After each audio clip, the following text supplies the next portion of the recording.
That will be part of the discussions when I visit Moscow, to call upon Foreign Minister Lavrov and the Russian government to fulfill the obligation it made to the international community when it agreed to be the guarantor of the elimination of the chemical weapons. And why Russia has not been able to achieve that is unclear to me. I don't draw conclusions of complicity at all, but clearly they've been incompetent, and perhaps they've just simply been outmaneuvered by the Syrians. As for Syria, it was reaffirmed during the Brussels conference organized last week that there is no military solution to the crisis in Syria. For this issue, the European Union is very clear, very firm. There is no possibility for a military solution to the crisis. Mogherini made the remarks at the joint press conference with Algeria's Foreign Minister Ramtane Lamara. And she said the European Union strongly condemns the earlier chemical attack in Syria, and EU never accepts any country using chemical weapons. And the EU hopes to see investigations into this as soon as possible. The Tomahawk missiles launched by U.S. warships early Friday destroyed warplanes and damaged defense systems at the Shirat air base near Homs, Syria. Satellite images released by the Pentagon showed what it said was the aftermath of the strikes. Senior U.S. military officials confirmed the attack destroyed up to 20 Syrian aircraft and damaged fuel sites and a surface-to-air missile system. U.S. President Donald Trump ordered the strikes in response to a suspected chemical weapons attack that he blamed on Syrian President Bashar al-Assad's government. The Syrian army said the U.S. attack killed 6 people, calling it an act of blatant aggression. There was no independent confirmation of casualties. The U.S. called the intervention a one-off intended to deter future chemical weapons attacks, but Syria ally Russia slamming the U.S., the attack now putting Washington and Moscow on opposite sides in the 6-year-old conflict. The US missile strikes on a Syrian military base crossed red lines, according to Russia and Iran, who've threatened to respond with force to similar action. In a joint statement, allies of President Assad's government described the strikes, carried out in response to a chemical attack on civilians, as an aggression on Syria. Already on Friday, Russia warned the move would further damage ties with Washington. In Parliament, one member of the Putin-supporting Fair Russia party had this stark warning. Such strikes are not an act just against Syria, but also against Russia. When the Americans struck the airport, they didn't know if our citizens were there or not. This could lead to a repetition of the Cuban Missile Crisis. The Russian and American foreign ministers are due to meet in Moscow this week. On Sunday, the US Secretary of State said Russia had failed to prevent Damascus from carrying out a chemical attack. Clearly, they are Bashar al-Assad's current ally. They should have the greatest influence on Bashar al-Assad, and certainly his decisions to use chemical weapons, they should have the greatest influence on him to cause him to no longer use those. I hope that Russia is thinking carefully about its continued alliance with Bashar al-Assad, because every time one of these horrific attacks occurs, it draws Russia closer into some level of responsibility. Turkey, which welcomed the US strikes, joined in the criticism of Russia on Sunday. Its foreign minister said he told his Russian counterpart that Moscow had failed to prevent breaches in the Syrian ceasefire. As the issue echoed across the Middle East, Iran's President Rouhani slammed Donald Trump on Sunday for attacking Syria without UN backing and criticized other countries in the region for supporting the US action. Now it's time for a look at what's making headlines around the world, and Deepti Laurent is here with me. Deepti, the fallout continues after Donald Trump decided to fire those missiles into Syria. Tell us more. Well, that's right. Well, now all eyes are on that meeting between Trump's Secretary of State Rex Tillerson and Russian Foreign Minister Sergei Lavrov that begins on Tuesday. Tillerson is expected to confront Moscow over last week's deadly sarin gas attack in Syria. For the British paper The Times, Tillerson is the right man for the job. He knows Putin. He has a long commercial history with Russia. He'll certainly try and play hardball with Moscow, The Times says. And Russia would be well advised to listen to Tillerson because it's clear that their relationship with Assad's, quote, poisonous regime is sucking them deeper and deeper into the Syrian war. And Russia's also been engaging in a war of words with British Foreign Minister Boris Johnson. That's right. Well, Johnson cancelled a visit to Moscow in order to work on a proposal from the G7 that will ask Russia to remove its troops from Syria and drop its support for al-Assad. Well, the Russian embassy in London has sort of been trolling Johnson. They've been posting a couple of tweets like this one where they kind of held a mock survey saying, well, what will be the probable outcome of the G7 ultimatum, the choices being a war of clowns, a war of muses, or a conventional war, or all of the above. Now, so they've sort of been trolling him in several tweets. Johnson's visit would have been the first in 5 years, and he's been getting a lot of criticism back home from other British MPs, in particular Tim Farron, the Liberal Democrat leader, who said Boris has revealed himself to be the, quote, poodle of Washington. He's changing his agenda to suit their needs. Now, tell us more about Russia's other ally, Iran, who on Sunday criticized Trump's missile strike. Well, that's right. In addition to Russia, Iran has also been stepping up the criticism after Trump decided to launch that missile strike. They've both, Russia and Iran, have threatened military action against the U.S. in retaliation. The Tehran Times newspaper reports that the Supreme Leader called the U.S. missile strike a strategic mistake and said that previous U.S. administrations were responsible for the rise of the Islamic State group, and the current administration are enabling the jihadists. But for the Washington Post, it's sort of a different story, Julia. The U.S. has a crucial role to play in Syria. That's what the Washington Post says. In fact, Trump's move to launch missiles could be the, I quote, opening salvo in the final epic battle to determine the future of Syria. And the U.S. will have to re-engage with rebel groups on the ground if they have any hope of doing that. And just going back to Iran there for a second, official registration has opened for candidates in national elections. Well, those elections, the Iranian presidential elections, will take place just a few weeks after the elections here in France. And in Iran, there's one surprise candidate who might shake things up a bit. He threw his name into the hat on Sunday. He's a hardliner, a close ally of the country's supreme leader. His name is Ebrahim Raisi. And he's in the running for the presidential elections to challenge the current moderate leader Hassan Rouhani, who's expected to seek re-election. Some say Raisi's bid might be strategic. He's planning to reportedly increase his public image and put his name ultimately in the running to succeed the supreme leader, because indeed the next Iranian president will have a key role in determining the future supreme leader. Now, let's move on to that devastating twin bombing in Egypt yesterday. What are the headlines saying about that? Well, there's a lot of reactions, Julia, to that bloody attack, and a lot of questions around security of Coptic Christians in Egypt. President Abdel Fattah al-Sisi has, of course, declared a state of emergency, but he finds himself on the back foot here after this attack, at least according to the New York Times. He's rushing to assure Christians in the country that they're safe, because Christians have traditionally been some of his most vocal supporters. It also comes as Cairo prepares to welcome the Pope, so the Egyptian authorities must find a way of assuring security for its Coptic Christians ahead of that visit. For the Jerusalem Post, the bombings, I quote, emphasize the grim reality that nowhere in Egypt is safe if you're a Coptic Christian.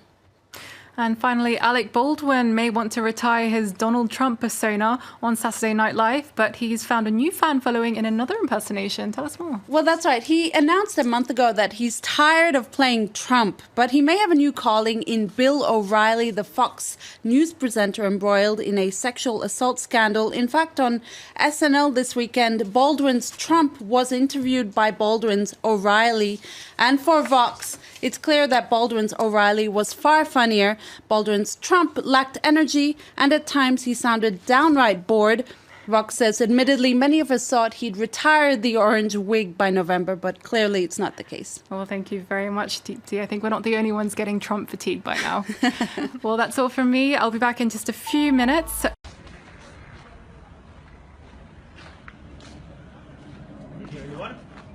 ايه نفذ ها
In terms of the actual failure of diplomatic efforts to resolve the Syrian crisis, the threat of a direct armed conflict between Russia and the United States is becoming more and more of a reality.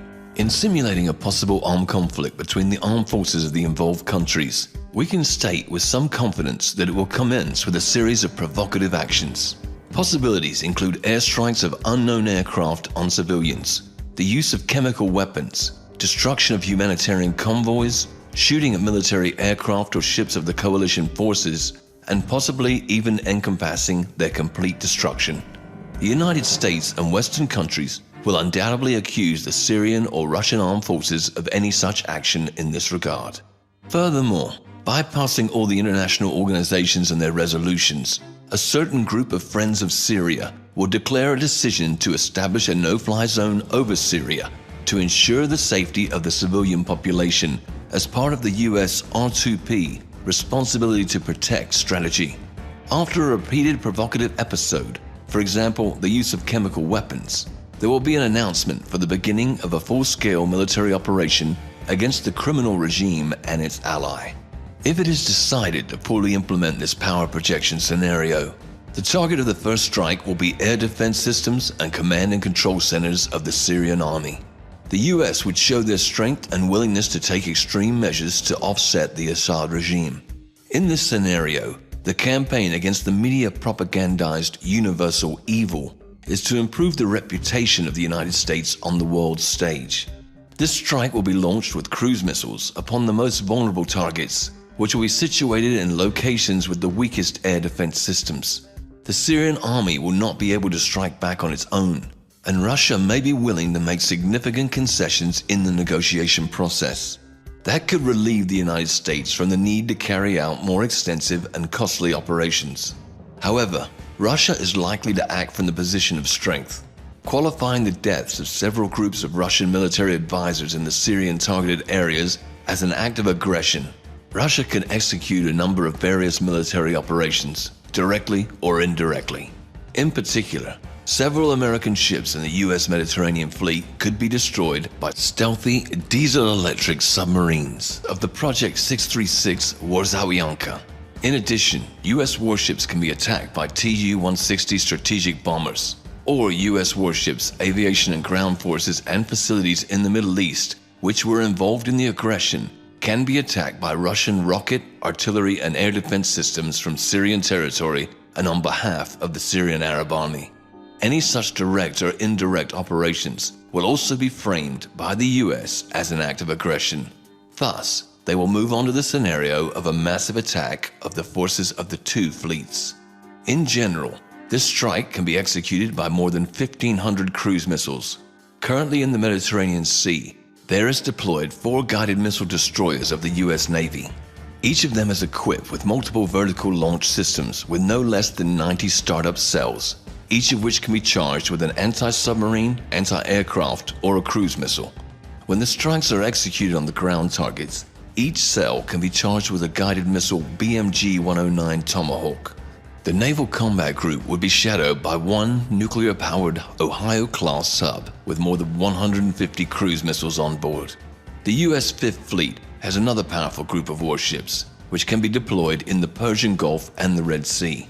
Currently, in addition to the aircraft carrier USS Dwight D. Eisenhower CVN-69, it is composed of 4 guided missile destroyers and 2 guided missile cruisers.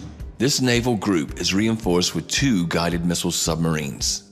The target of the massive strike will be the ships of the Russian Mediterranean Fleet, command centers, airfields, air defense systems, and electronic warfare capabilities. The US and its allies will resort to the force scenario only if they can achieve overwhelming superiority over their stated enemy. In spite of the deployment of air defense systems, such as the Pantsir S-1, the S-300 and S-400, as well as sea-based air defense systems, the Army command and control systems, as well as air defense systems of Russia and Syria, they would receive irreparable damage in the case of implementation of a massive attack by cruise missiles from a safe distance. According to military experts, for the assured destruction of one Russian air defense complex, approximately 10 missile launches under the condition of retaliatory fire by the air defense complexes are required. According to some estimates, there are approximately up to 200 air defense systems on permanent combat readiness throughout Syria. However, the destruction of the primary radars can blind defense launchers. The only trump card in this scenario could be Russian top-secret electronic warfare systems, which theoretically could disorient the enemy cruise missiles as well as naval vessels. If this does not happen, it is unlikely that Russia will retaliate by means of conventional weapons. It may be sufficient in 1 hour of operation to eliminate the threat to the United States and its allies' air forces. In this situation, Russia will be faced with a choice: to abandon Syria, leaving it at the mercy of warring factions, or to respond with a tactical nuclear attack. The US calculation would be conducted based upon the premise that Russia in this situation would not dare to take such a step. In this case, the United States and its allies do not use nuclear weapons and do not specifically pose a threat to the existence of the Russian state.